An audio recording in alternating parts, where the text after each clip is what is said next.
We are live. Welcome. Let's just give a moment for some of our viewers to get on. I have such a special guest, and I'm so excited to be able to have a dialogue with someone I really look up to. Please take a moment, everyone, to just to log on. We're doing this live on YouTube, live on Facebook, MGE's Facebook, Mark Wild's Facebook. So we're going to get started. Welcome, Eli Beer. What time is it over there? Now it's 9 p.m. in Israel, Jerusalem. Okay, well, thank you so much for doing this. It's really a big zechut and honor for our community. So excited for this interview. I've really been looking forward. Before I begin by welcoming you and introducing you, reading your very impressive bio, I have special regards from my brother. My brother Michael's a huge fan. I also know of you actually from another dear friend, Mark Gerson, and Mark is a huge fan of yours, and he's an amazing guy, friend of mine for many years. And my dear friend Moshe Bellos also asked me to send his love to you. So Eli Beer, brother, by the way, is a good friend, and he's a Hatzalah volunteer.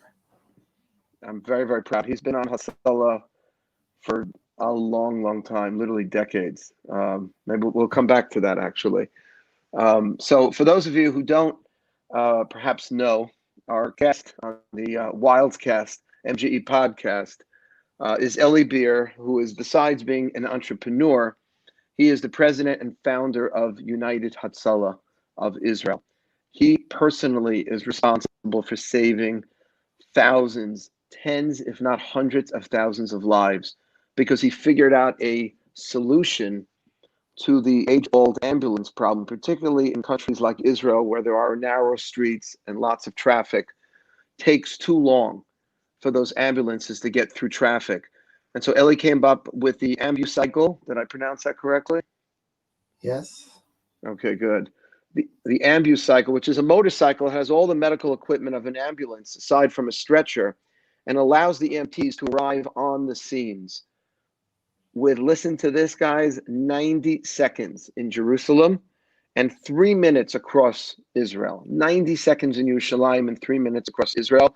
And I'm told that the 3 minutes is really the time that can make all the difference between a person's life and, God forbid, death. So this is really a lifesaver. 25 years.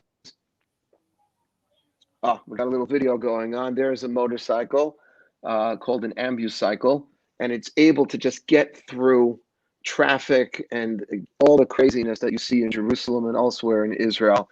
And in 25 years, United Hatzalah has grown to more than 5,000 volunteers who unite together to save lives. And one of the most beautiful things we're going to come back to also is how it also unites different races, different religions.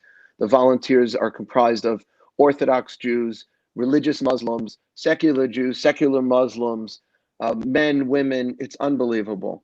And this communal emergency network treats over 300,000 people per year in Israel.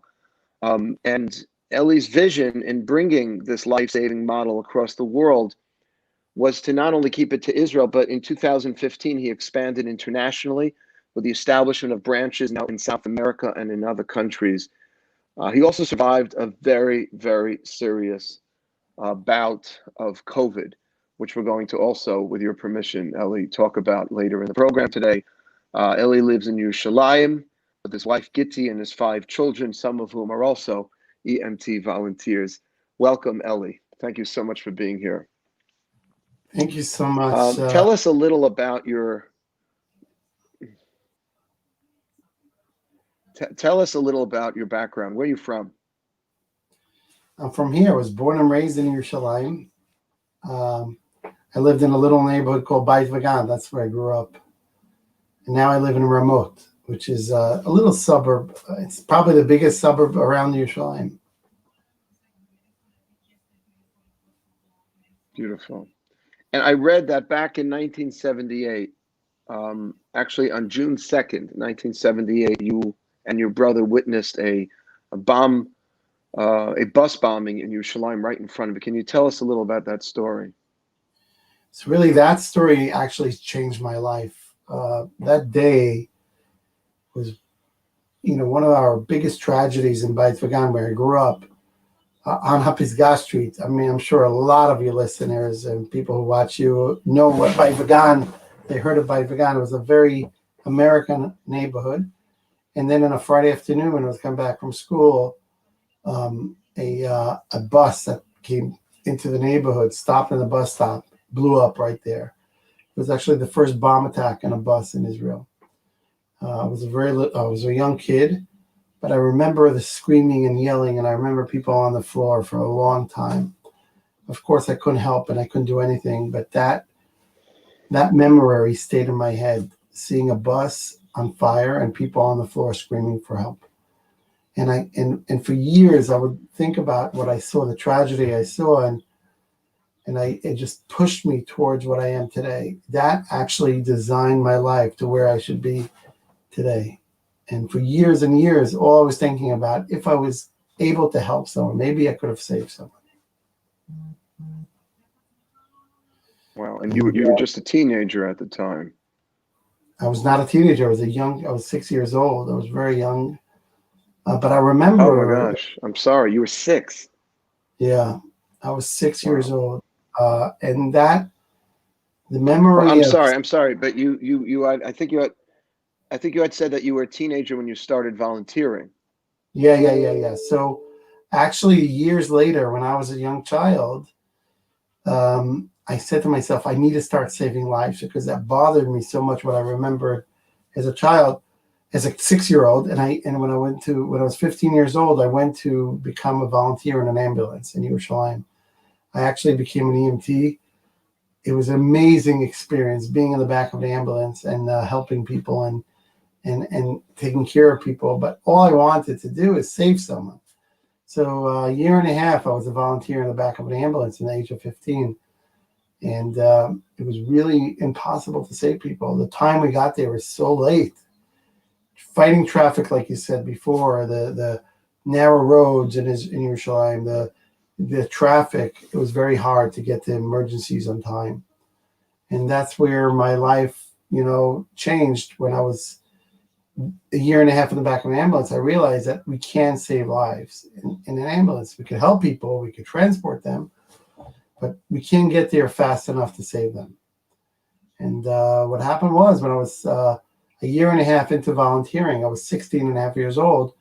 We had a call about a 7-year-old boy who was choking, and it took us about 21 minutes to get there. The kid was eating a hot dog, and he choked on a little piece of hot dog. And by the time we got there, we were doing CPR while we were crying, because the mother was hysterical and crying. We were emotional about it, and we were trying to save him. And then a doctor walks into the house, and he says, I saw an ambulance parked here. I want to help you. And we told him what happened. He was helping us for a while. And after 20, 30 minutes, we were working on him, and we were trying everything we could. The doctors just said, bring a sheet to cover him. There was nothing we could do. And that moment was the worst moment of my life as a 16-year-old boy, seeing a little 7-year-old child die while a doctor lived a block away from him, but he didn't know he was suffocating. And he could have been there earlier, but he didn't know. And that's when I said, we have to get volunteers to respond to calls way before an ambulance. Ambulances are great to transport people, but can't save people. But people who are around the incident could save people. And that's where we started. We were only a group of 15 volunteers then. And we were interested in making a difference, interested in getting to emergencies in 90 seconds. So we gathered a bunch of people together. We had a problem. The ambulances didn't want to share the emergency calls with us. So we had to buy scanners, these police scanners, to tap into the emergency calls to hear everything happening. And it's called chutzpah in Hebrew. That's how we got together a group, and very fast we started responding to calls. The first person that I treated was a 70-year-old man who was hit by a car, and he was in a really bad situation. And I heard it on the scanner, and I ran there, but I had no medical supplies to treat him. and I took off my yarmulke to stop his bleeding because I had no bandages. So I just stopped it with my yarmulke. It was right here, pushed it in, and then a while after, when an ambulance arrived, they took him to the hospital, and I didn't know if he'll survive or not. And 2 days later, I get a phone call, and they say, "Are you Eli Beer?" I said, "Yes." He says, "My father was treated by you on Hoppies Street, and he woke up this morning in the hospital. He says he wants to thank you for saving his life." And that's the call I was waiting for so long, for over a year and a half, helping people. I never got to save anyone. And I realized that if you get there fast enough, you can make a difference. And I went to visit him. He gave me this incredible hug and thanked me for saving him. And then I saw he had a number on his hand. He was an Auschwitz survivor. And I realized how easy it is to save someone if you get there fast. And I saw this man he has a family. I made a difference. That's how the whole thing started with my journey here. That's incredible. You saved a Holocaust survivor's life with your yarmulke. How old were you at the time? 16 and a half years old. Oh my gosh. And how old were you when you started United Hatzalah? So it was a journey. We started then. That was the time we started. We had volunteers who were much older that joined in. I was probably one of the youngest. And we just got more and more volunteers to join in. We thought about this idea. We had a lot of innovations. I came up one day and I said, we have to get there faster. The only way to get there faster is have these motorcycles equipped like ambulances. And people said, "What are you talking about?" I said, "Look at the guys delivering pizza in Israel. These young people who deliver pizza, they want to get a good tip. They drive in between cars, they go on the sidewalk, they hit people on the way, but they get there fast enough when the pizza is still hot." I said, if these guys can we have that in New York City. No. Yeah, now you have all these Uber Eats and everything. So we had it, and we said, how do we get emergency care fast enough? And I said, let's get these motorcycles and build Ambucycles. We were the first ones in the world to actually create this Ambucycle idea. And how many calls are you taking now on an average day? Today we took a little over 2,000 calls today alone. Wow. We have days we go between 1,500 and 2,000 is our average. Matters what day of the week. And COVID, of course, slowed down things, but now everything is back to normal almost. So people are traveling again. We had a lockdown for a few weeks, so it was a little difficult, but less emergency calls because less car accidents and everything. But we have a lot of events, and a lot of them are happy events. This morning we had one of our volunteers, Danielle Katzenstein, and another woman, Shoshana Freemak, I think her last name. They went out to call 4:30 in the morning this morning. A lady was, she felt like she's giving birth in the house. She wanted to go to the hospital, but she called for an ambulance, and these two volunteers arrived like middle of the night, 4:30 in the morning. They delivered a beautiful, healthy baby boy. They went back home, trying to go back to sleep. They had another call, 6:30 in the morning, another baby delivered by them. Two babies. Wow. It's just beautiful to hear. And then Daniel Katzenstein, an hour later, he had a grandson born for himself, or granddaughter. So it was just a beautiful, coincidence. But we have every day, every type of emergency you could think of, we deal with. And we really make a difference to over 150 people that we save a day. It's unbelievable. You mentioned my brother. So I grew up with Michael, just in the middle of dinner. It could be on Shabbat. It could be during the week. He gets a call on his radio and he jumps out. And when he was in Forest Hills, which is where we're from in Queens, he had this red jumpsuit right near the door. Nobody wore the jumpsuit in Hatzalah, but he loved the jumpsuit. And he's able to jump into it like in the middle of the night and get there. He had like the fastest response. How do you get somewhere within 3 minutes? I mean, I've spent many years in Israel on and off. It's tricky. really, really tricky. How do you do that within that 90 seconds you said, with if it's in Yerushalayim and 3 minutes across Israel? Well, if you think about it, you stand in Manhattan and you press the button for Uber or Lyft. How long does it take to get to you? Sometimes Right. I for Lyft, I have to cancel because it's too fast. Like I don't even get down the elevator and they're waiting for me, and it's like I see 1 minute left till they leave. The idea is of Hatzalah, we invented this Uber Lyft idea, but for free, for life saving. We spread our people all around the country. When we have a strategy of, every city we start Hatzalah in, we want to make sure that we have enough people to cover the city in terms of a network. So if someone calls for help in one street, we'll have a volunteer there. And they usually, they're very close to their vehicle, or sometimes they run by foot. So we have 6,500 volunteers now. And so the volunteers they're all over. So when you're calling someone, you're doing it in a way that's very strategic. You're calling someone that's extremely close to the place where the call's coming in. I used to volunteer in the ambulance. I couldn't understand why all the ambulances sit in one parking lot and they in a building in one area, and then when someone has an emergency, you send one ambulance from one part of the city to the other part of the city. Why don't you spread the ambulances everywhere? And then I understood it's so hard to spread them because you can't have enough ambulances to spread. It's just too much money. But when you have volunteers who don't cost money, none of our volunteers get a penny for their work. So they all volunteers. They all put in their own time, and they're ready to go. Like your brother with the jumpsuit. Think about the world. Yeah. What a better, safer place when you have people like volunteers of United Hatzalah who are ready to jump in a red jumpsuit in the middle of the night to run to a neighbor who's choking. The same neighbor who's choking could wait 20 minutes for an ambulance.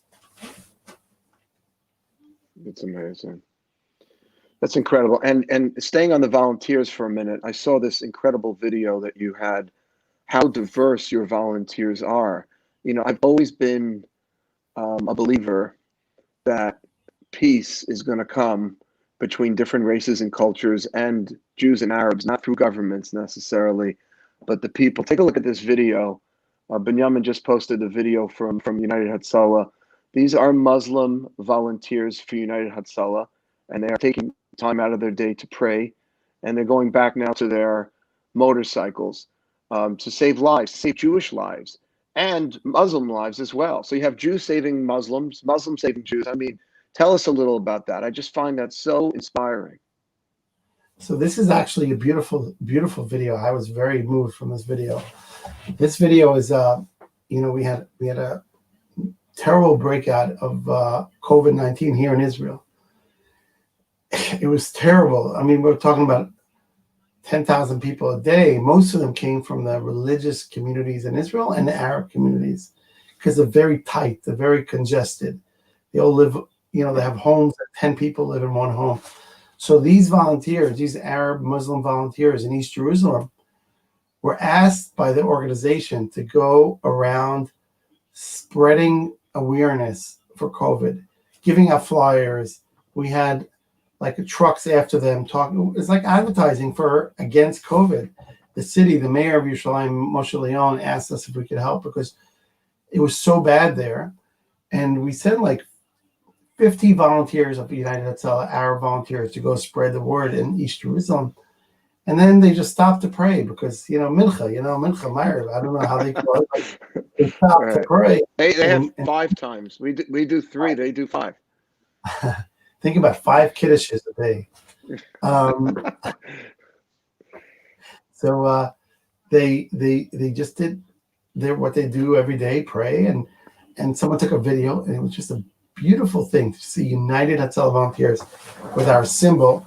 Sorry, this one, the Star of David on in the Star of Life, and then walking around proudly with the Ichud Hatzalah on them. Love it. I love the organization the same way I love the organization.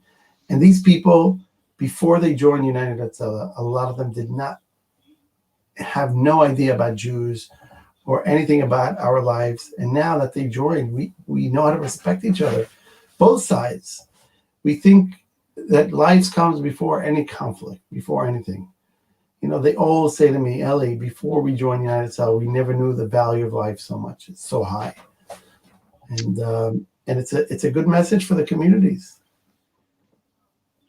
It's a very, very powerful. Kol hakavod to you. I just, it's funny. I know you didn't create the organization for that reason at all. This was sort of like an incidental benefit, but like that alone, that alone. Actually, the funny tell us thing a is little now, just to transition. Yeah. I just wanted to add to what you just said, your comment. We were originally only Jewish volunteers and mostly Orthodox volunteers. Today we have, 6,500 volunteers. I would say half of them are not religious, which is beautiful to have religious, ultra-Orthodox, Haredi, and secular volunteers, men and women in Israel volunteering.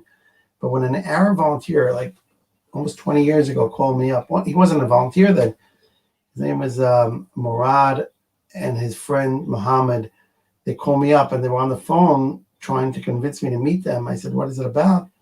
They said they want to meet. They couldn't pronounce Hatzalah. So they said Hazolah. So I said, Hezbollah? Is that Hezbollah you want to meet me about? They said, no. I couldn't understand. What do they want? And then they told me that Muhammad's father had a cardiac arrest and they were waiting for almost an hour for an ambulance. And Muhammad couldn't save his father. He didn't know what to do. But he said, if I knew what to do, I could have saved him. But now when he's not alive, I want to go learn how to save people. And I don't care who I'm saving. I just want to save. He had a beautiful story. And I was so moved and I had chills in my body. I said, you know what? When I build this organization, United Hatzalah, it wasn't about saving Jewish people. It was about saving people. We're all creatures of Hashem. I said to them, you know what? If you're willing to join, I'll join you, but only if you bring 25 of your friends. So I said, if you bring 25 of your friends, I'll join you in. I'll do a course for the Arab volunteers. If you bring 25 Arabs from East Jerusalem. Wow. They wanted to join on their own. I said, no. I want you to bring 25 friends. And now we have over 550 Arab and Muslim volunteers in Israel volunteering for United Hatzalah. Wow. That's one of the reasons we changed the name from Hatzalah of Israel to United Hatzalah of Israel. That's wonderful. That's really, really wonderful. You got to raise a lot of money. You and I are tasked with the same beautiful mission. We both believe in what we're doing. I'm trying to save a little more of the spiritual lives. Here in the United States, we have tons and tons of young Jewish men and women, extraordinarily talented, amazing, just not so involved. And thank God, it's just been great. But, as they say, the rabbis teach in ethics of our fathers, ein kemach, ein Torah. There's no flour, there can be no Torah. Can't save lives if you don't have the equipment, if you can't buy the ambulances, the motorcycles, or in my case, the programs. Before Corona, how many days a year were you traveling, raising money for United Hatzalah? So I would say I would be most of the year out of the country. I would say maybe 200 days a year. I would be busy in lectures, traveling, fundraising, awareness. I would put 90% of my time. I would sleep and be with my family, even with my family, maybe 10% of my time. It was very, very intense. I would travel in 1 month. You could ask Mark Gerson. He's my partner. He knows. Maybe in 1 month I would travel to 5 countries. And I was the month of February and March, the beginning of March, that's when everything stopped for me. I was in 5 countries, which was ridiculous. But that's my life. I love it. And I gave a TEDx talk in Mumbai, and then I was in Qatar. From there, I was in Los Angeles, and New York, and Washington, and London afterwards, and then Miami. And this is my joy because I love spreading the word of Torah. Like you say, spreading the Torah. You save the spiritual life. And the Lubavitcher Rebbe always said, he said, Hatzalah is so important because if you want to save the spiritual, which, is so important for Lubavitch, if you want to say spiritual, you can't do it without the physical. The body in the Torah is the most important, thing. Pikuach nefesh. And I looked at it as my mission to really save as much people as I could, especially me, that I went through so much when I was a child. Seeing what I saw how many people just died waiting for help, and you can make a difference when you do this. So I don't stop traveling because of that. So when you were fundraising earlier this year, where were you for example, Purim? Remember, Purim was March 10th. It was a Tuesday, and I just remember it so well because I had hugged a friend who tested positive for COVID, so I couldn't lead MJE on Purim, which is a very big night for us. We get 300-400 people, and I'm very, very grateful actually to my colleague Rabbi Ezra Cohen, probably watching this, because he convinced me that none of us should do Purim this year. We were one of the only places that actually closed for Purim, and a few days after Purim, I think is when you started feeling sick and had started experiencing difficulty with breathing. Tell us what was going on. I was in Purim in Miami. I just came from London, and it was fine. The Purim was beautiful for me. I went to shul, of course, to hear Megillah. I dressed up as Superman. I don't know why. My two daughters were with me, so we said, let's find a costume. We went into a costume store. That was the only costume we found, so we bought it. We had a good time, and then the next day, I didn't feel like Superman anymore. I felt fever. It was the next day, actually. I said it was weird, and I right away said goodbye to my kids. I said, if I have fever, you're out of here. And I just quarantined myself for 5 days just to make sure everything's good. And then I couldn't breathe anymore, so I had to go to the hospital. I went to the University of Miami. The doctors in the beginning thought everything's fine with me because I took Tylenol before. So my fever went down, but they wanted to let me go home. I said, I can't breathe. They said, okay, let's check you again. They took an x-ray and they said, right away, we have to put you in the ICU. And then I found myself in the ICU, with IVs and everything. And I think this was, I'm confused a little about time. Okay, so this was Purim was Tuesday, so maybe Shabbos already. I was there a few days in the hospital. I can't remember already what day, but Friday, was probably the next Friday, they wanted to induce me into coma. I wasn't breathing anymore. I was doing very, very bad. And I was one of the first patients in the hospital. They induced me into coma. I had to say goodbye to my kids. I had to call my children. It was Israel. It was Shabbos. I called my wife until she answered. She's in Hatzalah, my wife, so she answered the phone. Kitty, and I told her, we have, I'm in the. She knew I'm in the hospital. I said, they're going to induce me into coma. I have to say goodbye to the kids. I was sure I'm not going to survive. I was it was 5% chance in my situation, in my condition, to wake up from that coma. I was in such a bad condition. It just hit me so bad. I was a healthy guy. I never had anything before. I never been to the hospital as a patient, and I found myself fighting COVID in the worst case ever. I never heard of anyone like me in that situation. And then I said goodbye to my kids. My kids were crying. My daughter was pregnant then. I have a daughter, Penina. She was crying. She was saying to me, you can't, don't let them put you in a coma. You have to stay awake. I said, I can't breathe anymore. So she says, she was crying. I said, at least you'll tell me if it's a boy or girl. She didn't want to tell me if it's a boy or girl. She was pregnant. She was 5 months pregnant. She didn't want to tell me. I said to her, please tell me. She didn't want to tell me. She said, you'll have to wake up to see if it's a boy or girl. And then about almost a month, I was in a coma. Almost. It was up, I woke up in between.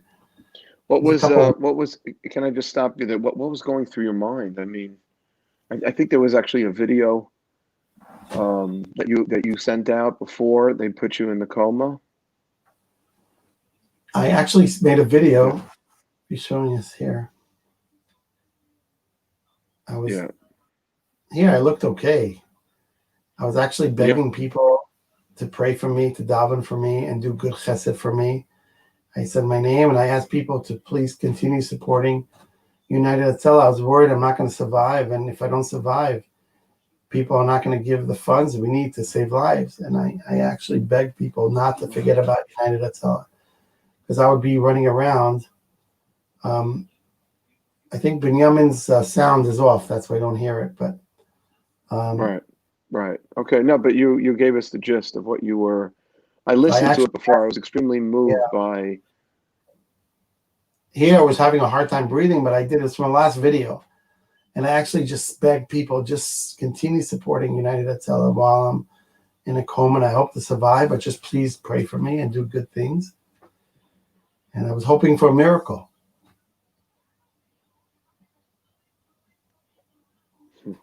Yeah. And it looks like your hopes. Yeah. I woke up about a few weeks later, and I woke up once in between. They woke me up and they thought everything's good, and they put me back in a coma. I was worse. And then I woke up. I was fine. How long were you in a coma for? About 20-something days. It's Oh my gosh. some of the days were not exactly a coma. I was in between a coma and conscious, but I don't remember them. But I was on a ventilator. Do you have any? You are on a ventilator. Do you have any recollections of anything that was going through your mind? Any dreams? Any? Just curious. I had a lot of bad dreams, really, really bad. More than bad dreams. It was very, very intense about a lot of terrible tragedies that I was involved with as a paramedic, as a medic, to go out to emergencies and treat people and be in a bomb attack and being in disasters. And I remember these things, and I remember putting people on ventilators. It just, the whole time I was just I didn't have one comedy in my dreams. It was a whole serious drama. Right. So And I woke did up. this? I'm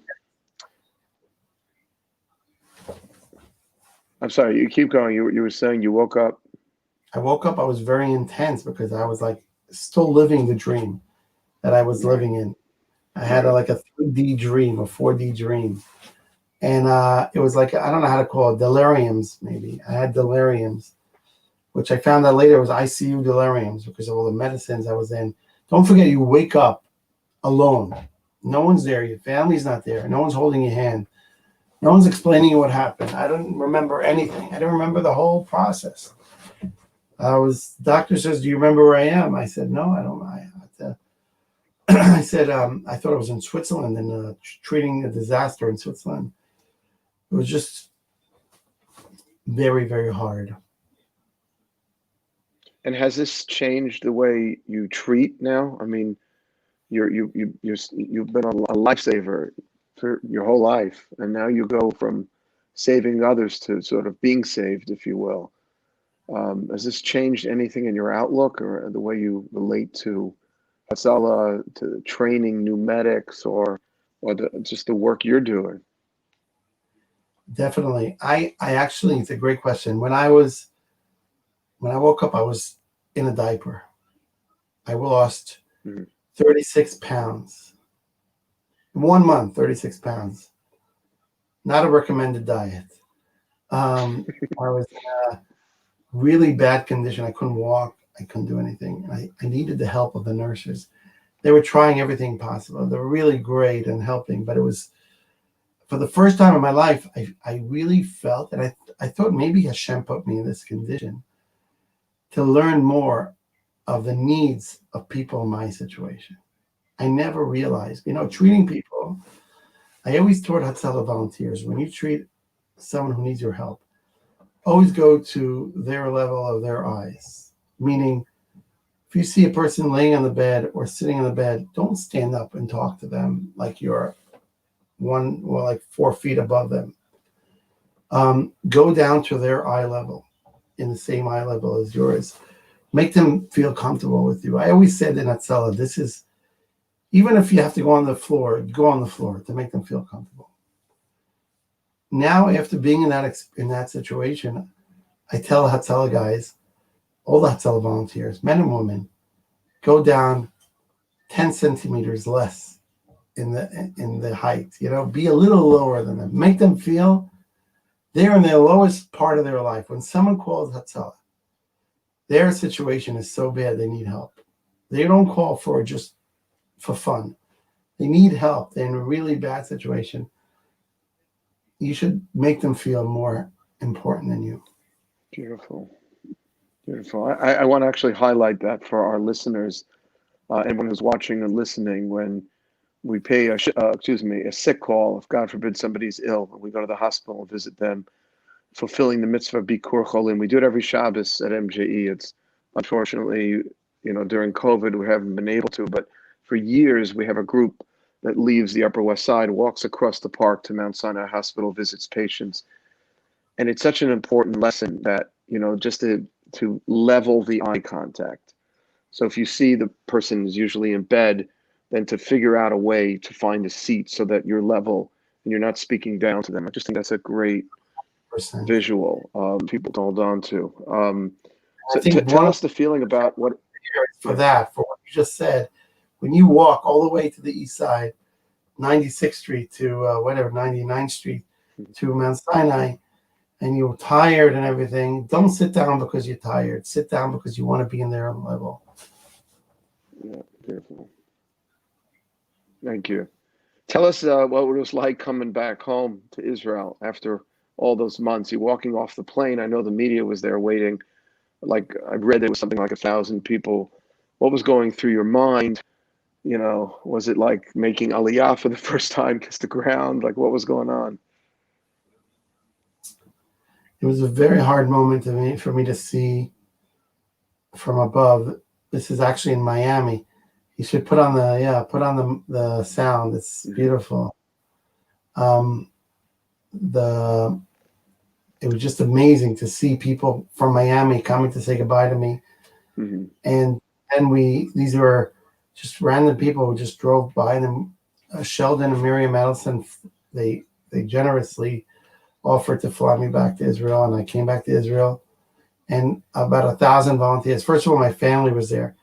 This is Dr. Zevi North. He's Dr. Zevi North from Miami.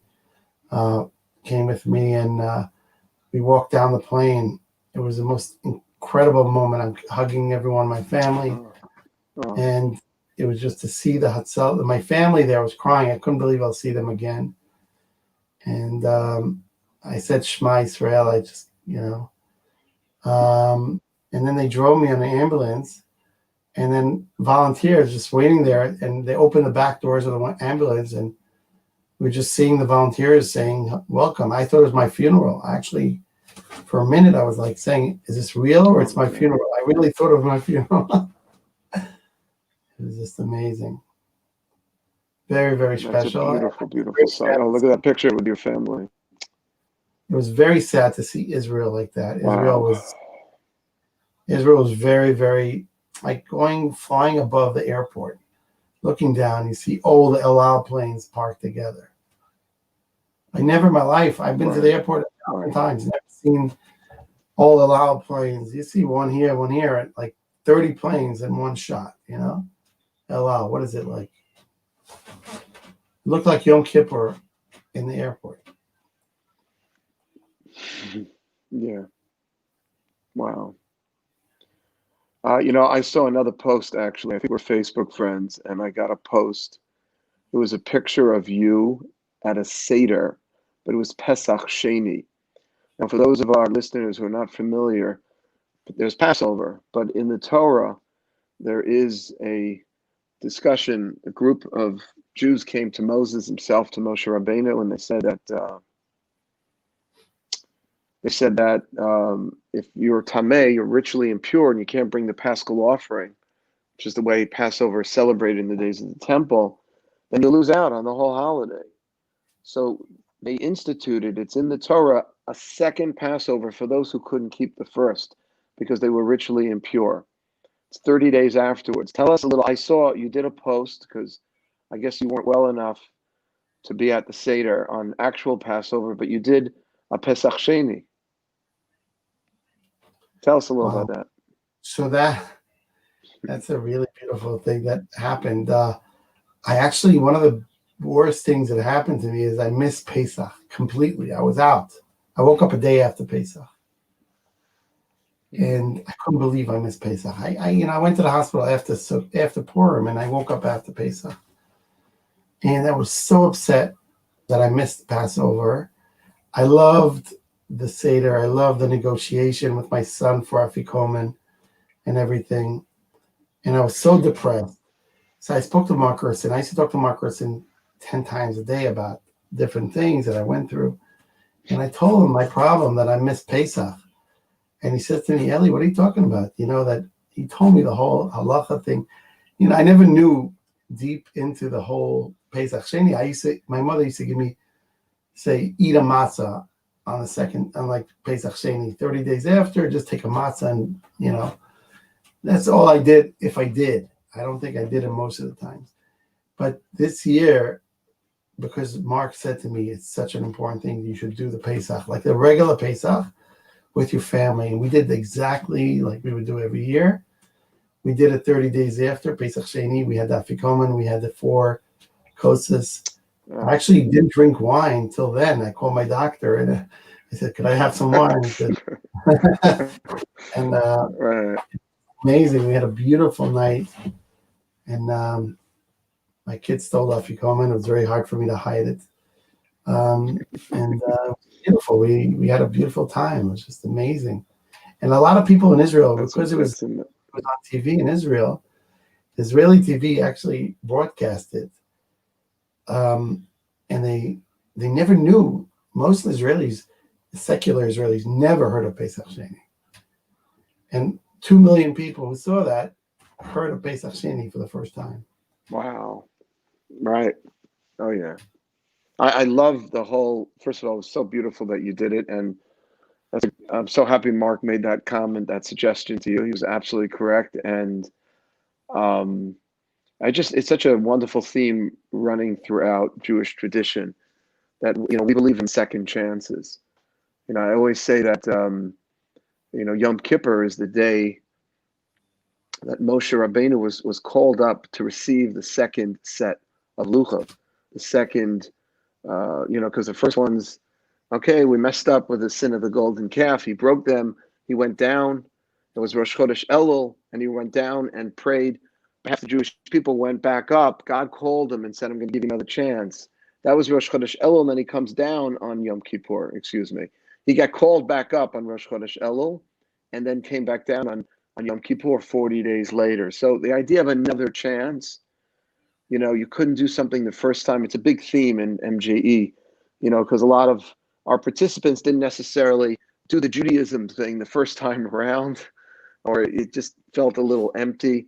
And now they're in their 20s and 30s, and they want to try it now. It's never too late. Never too late.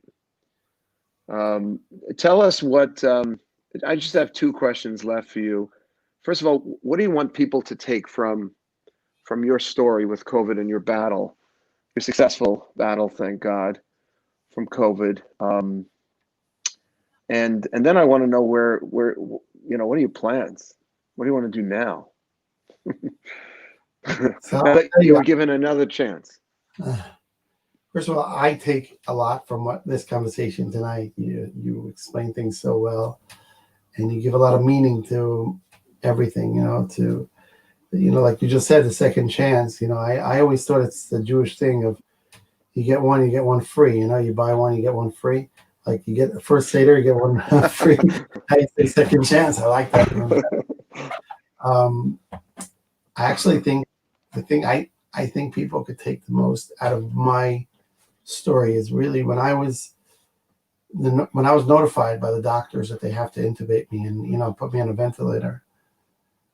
I was sure I'm not going to survive, and I said, okay, I did what I did in this world. I know I did good things in this world.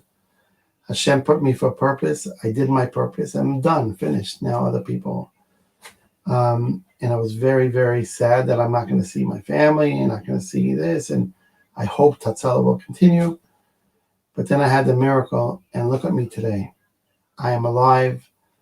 I became a grandfather to this little boy, cute boy, my Oh, grandson, God.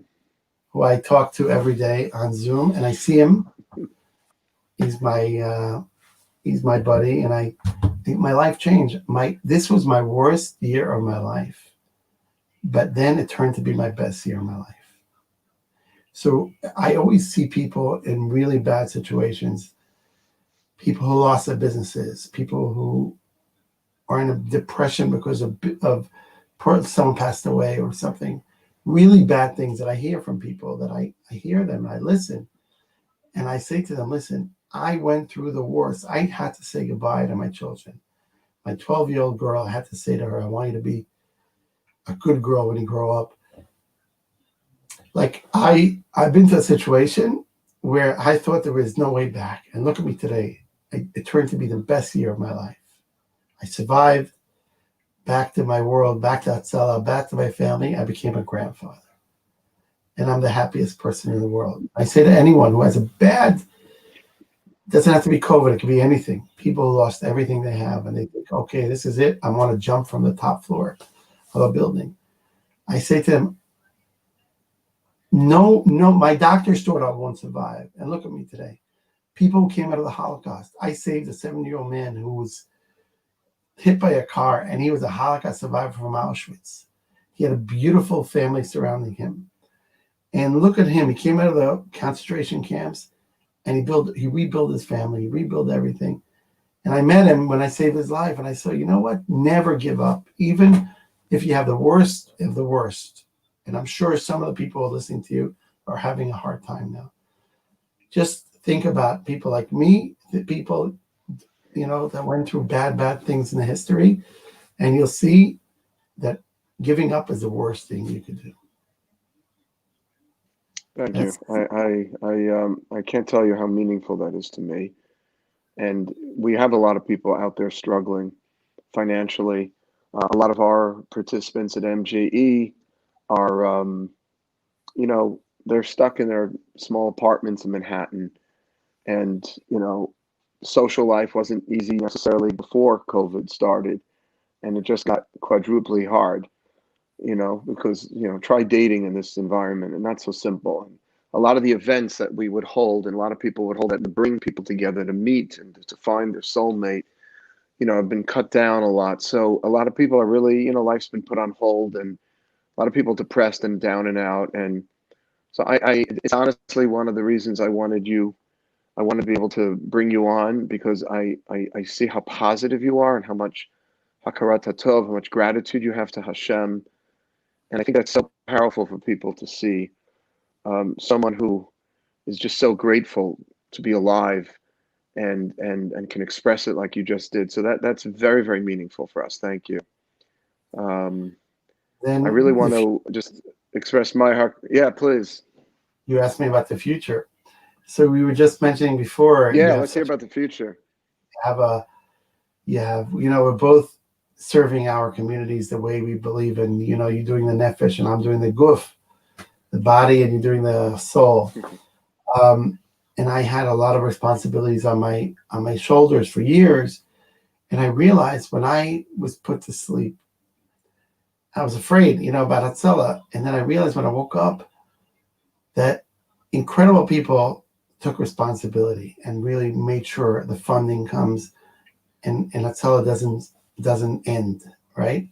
So my goal in the next 5 years is to make United Hatzalah to be strong enough that I won't be the organization will be so fragile if something happens to me. Meaning United Hatzalah should be sustainable. And I'm going to work a lot to get people to sponsor days of life-saving forever, meaning they should have a day of the year is theirs. And I know one day of the year is sponsored by so-and-so. And it's an incredible idea that actually today we have someone who sponsored in memory of his father, Yortzeit. And they're getting updates about it all day, like what happened today, and they are the sponsors. So my goal the next 5 years to make sure all 365 days of the year is sponsored by someone, and the United Hatzalah has an endowment that they don't need me to travel 200 days a year. So that's Mitzvah Hashem, my promise to my family, to the organization. And I built it. I put 32 years of my life and almost my whole life.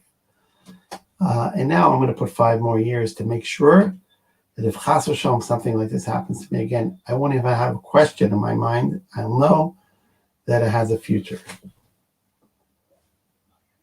It's really beautiful. We thank you. We just posted a link if anybody wants to make a contribution to United Hatzalah and to learn more about it. It says visit israelrescue.org. We have the link right there.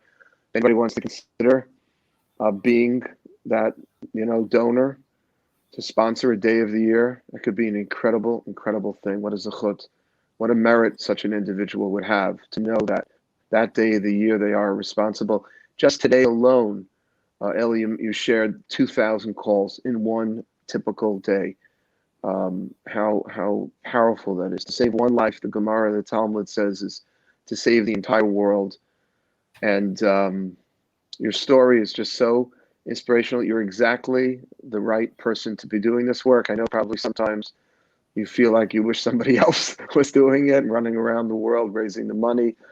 It's not simple, but the Mishnah in Pirkei Avot also teaches b'makom she'ein ish, that where there's a place where there isn't anyone, hishtadel liot ish, you should endeavor, take the initiative. You did that years ago, and you have, thank God, all of these hundreds of thousands of lives that are now being saved on a regular basis because of your holy, holy, beautiful work. I thank you, Eli, for coming on and taking the time out of your schedule to share your amazing personal story. Thanks for being so honest about what you personally went through.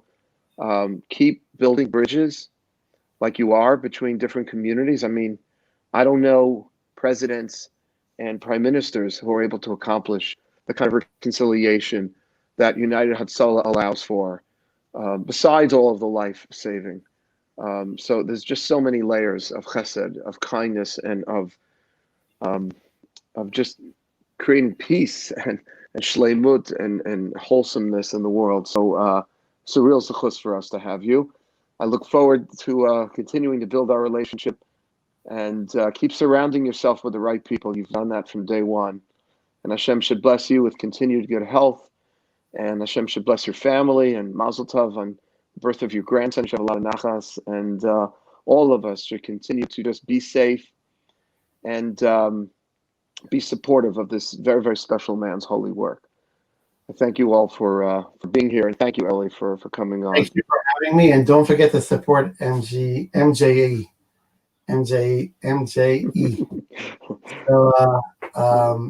thank you. I know you for many years from your brother and from Mark and from others. Now we're on Zoom. We're dating for an hour already. Yeah. So this is we're ready for a serious second date at this point. Exactly. Right. Totally. I appreciate that. Yes, please continue to support us. We need the help as well. Fighting government, trying to convince the Minister of Health and others to bring American Jews, European Jews back to Israel. We need you back here. They shut it down because Israel's so fragile. But I'm really hoping very soon they're going to allow tourists to come back to Israel. I can't even tell you, this was the first year. MJ is 22 years old. Every summer we bring 2 groups to Israel, our heritage trip, Edidin heritage trip, and then the Waxman fellowship trip. And it's the first time in 22 years we didn't go. And it was painful. And we actually told everyone from last year, we have this fellowship program where if you learn the entire year with us, 3 hours of learning a week. If you're an MGE fellow, we just started the new cadre this year, that you get this trip to Israel, and they got gypped this past summer. They didn't get it. So everyone from last year's fellowship is invited for this year's, and we have the new group of fellows. So we're going to bring double the amount of people next summer to Israel. We're really looking forward to that. The hotels now, because it looks like so many people are going to come. You're not going to have hotel rooms. Better make sure you have room. I know. No, you can't stay by us. We have room here. We can put up all 50 of us. Yeah. Yeah. We'll find space. Right. You're showing you have room for everyone. Yeah. By the way, just a quick announcement, just for those of you watching. MG, we went back up in live. We started our Minyan, MJ Minyan on Friday nights. We're on the roof of the Jewish Center at 6 o'clock, and we're actually having a dinner at Amsterdam Burger at 7:30. You can check the website, jewishexperience.org, for all the information to sign up either for the davening Friday night or 6 o'clock, the dinner at 7:30, and then we're back in Central Park Shabbos morning. We had about 50 people with us in Central Park last Shabbos. Weather's supposed to be nice again, so we're going back. Turtle Pond, it's the southern tip of the great lawn of Central Park where Shakespeare in the Park meets. Please come, socially distant, masks outside, very, very safe, and we encourage you to join us this Shabbat as well. We're going to be continuing with Lunch and Learns every day at 12:30, and then I'll be teaching tomorrow night, Wednesday night, my next level class at 8 o'clock on Facebook Live. Thank you all for joining, and again, thank you, Eli. It's really amazing. Thank you. Toda rabah.